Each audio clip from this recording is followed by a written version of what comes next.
This is far and away the biggest combat robot event that I've been to, and essentially the event that I've been building up to with Hodag for the past year.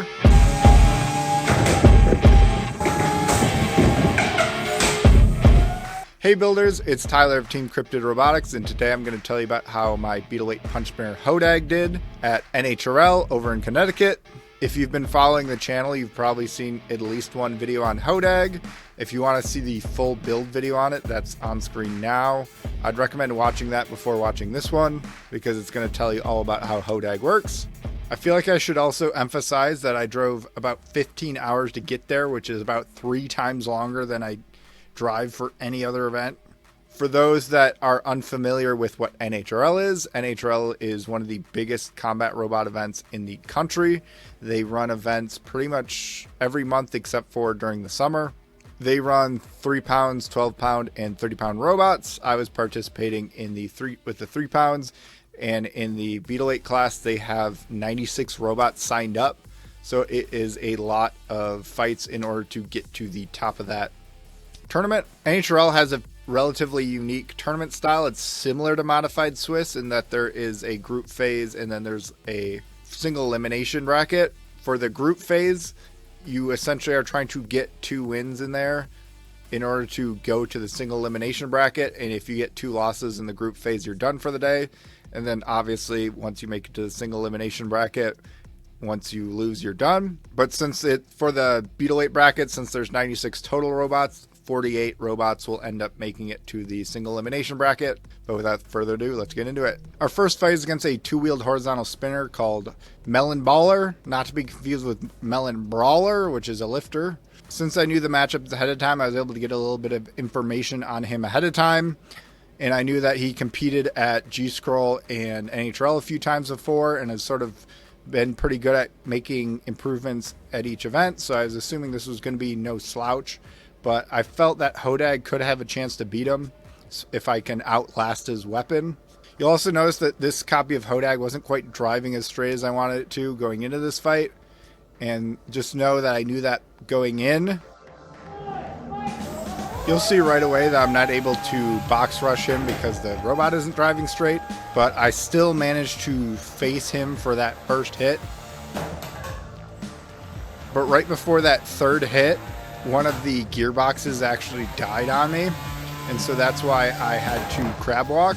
And then since I wasn't doing a very good job of facing him while that drive side was down, he ends up getting the other tire, and so I have one drive side with a broken gearbox and another drive side that has the wheel cut, and it's sort of getting stuck on the chassis of the robot.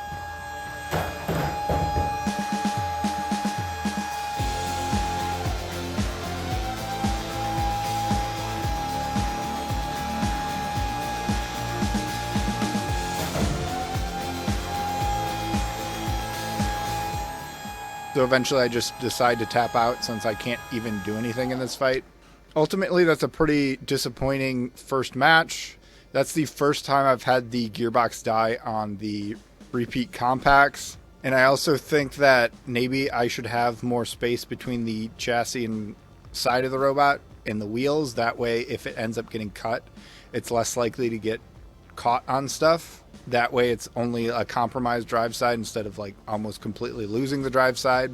I do think I made a driving mistake once I lost that drive side, in that I kept trying to move instead of staying there for a second and letting him hit the front before trying to show movement. And after that fight, the opponent that I was supposed to fight after that forfeited because I don't even think they brought a robot to the event. Thus leading into our second match, which is against Buzz Thrill, which is a 2-wheel drive undercutter. It's from Team Honeycrack, so I'm a little bit intimidated, but I was able to catch its fights previous, and I think I can beat it.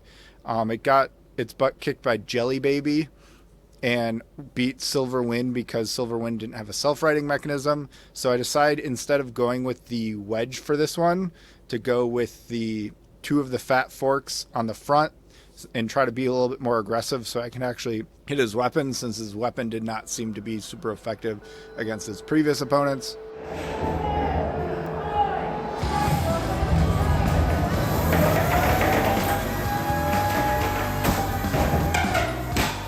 Well, that's the first time I've seen Hodag self-right that way.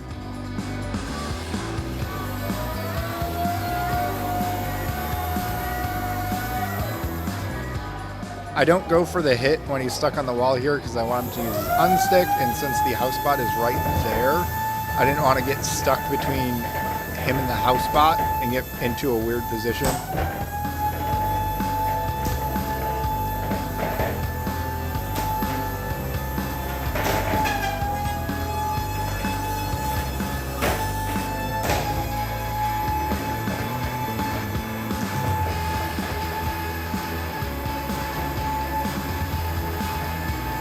I am glad his weapon does go down pretty early.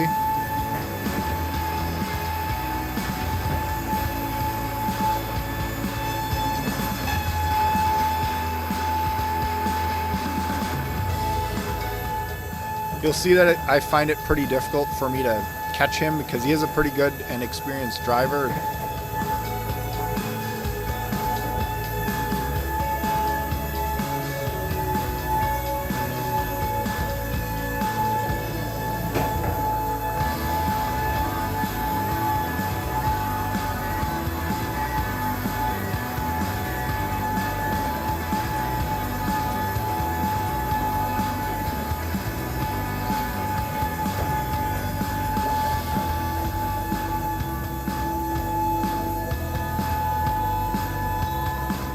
You'll notice the left side drive ends up going down for a mysterious reason.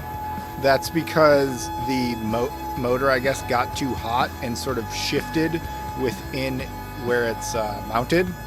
And so that motor is pretty much just kaput. And so he's able to actually pin me now that that drive side's down.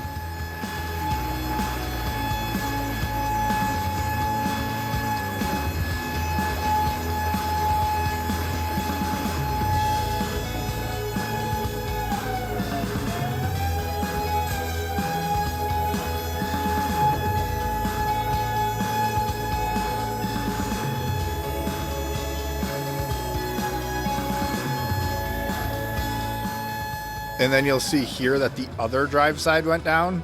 This is because the motor just straight up died. I think it was a wire issue or something. Is the motor itself, not the gearbox when I checked it later. I do manage to use the unstick in order to survive to the judge's decision. At the end of the match, he had full drive and no weapon, and I had full weapon and no drive. Unsurprisingly, I ended up losing that judge's decision, although I do think it was a pretty close one. I think if I would have even had half my drive, I might have won that one based on the control and aggression. But I think because I lost my entire drive, he was able to get basically free pins, even though I wasn't, but because I couldn't do anything. Plus, the damage to the drive is a lot worse, especially when you have to be saved by especially when you have to be saved by a unstick. Ultimately, pretty disappointing. It sucks to have motor issues that I never had before, and I do need to change how those motors are mounted in there, because clearly the way I have it isn't quite working. I think I might have had a similar issue in a previous fight, and since I didn't change the back for a future event after this, I end up having that same problem again. Overall, it's a pretty disappointing result, going 0-2 if you ignore the forfeit. I almost forgot to mention the premonition I had in the form of a fortune cookie from a Panda Express at an Indiana Oasis. The fortune cookie read, "Be gentle with yourself, you're doing the best you can," which was advice I guess I didn't realize that I would need that weekend. And I really wasn't expecting clairvoyance from what is essentially a gas station fortune cookie.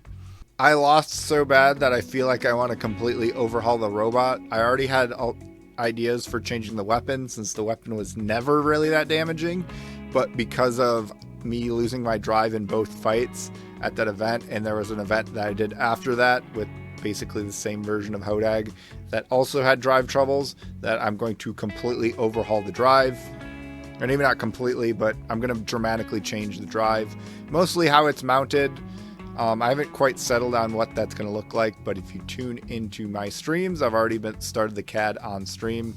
Again, that's 7 p.m. on Thursday, and I'm probably going to take my time working on the CAD because I was feeling super reactionary after the event, but I held myself back, and instead of going straight into Hodag CAD after the event, I went straight into working on Bigfoot, and I started the Bigfoot CAD pretty much the moment I got back from Connecticut, and it's already been to an event as a plastic ant, which you'll hear about soon. But I'm going to focus on Bigfoot at competitions and dialing Bigfoot in while I slowly work on the CAD for Hodag, while I overhaul the weapon to make it more damaging and the drive to make it more resilient.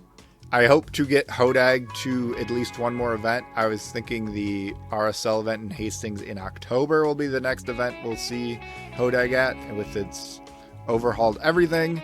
We'll see if that ends up happening. I think Hodag deserves a better run at NHRL than 0-2. But that'll probably have to wait until next year. I'll probably try to bring it out as early next year as I can. I should also mention that I did a email interview with Circuit Singers, which is a blog that talks about robotics and rocketry. I answered some questions I haven't really talked about on my channel, so if you want to hear more about that, or hear more about me or some of the other stuff he has, check out the link down below. Be sure to like the video if you made it this far, and if you're looking for something else to watch on Hodag, here is the build video in case you missed it, that goes over pretty much everything about the build that ended up going to NHRL.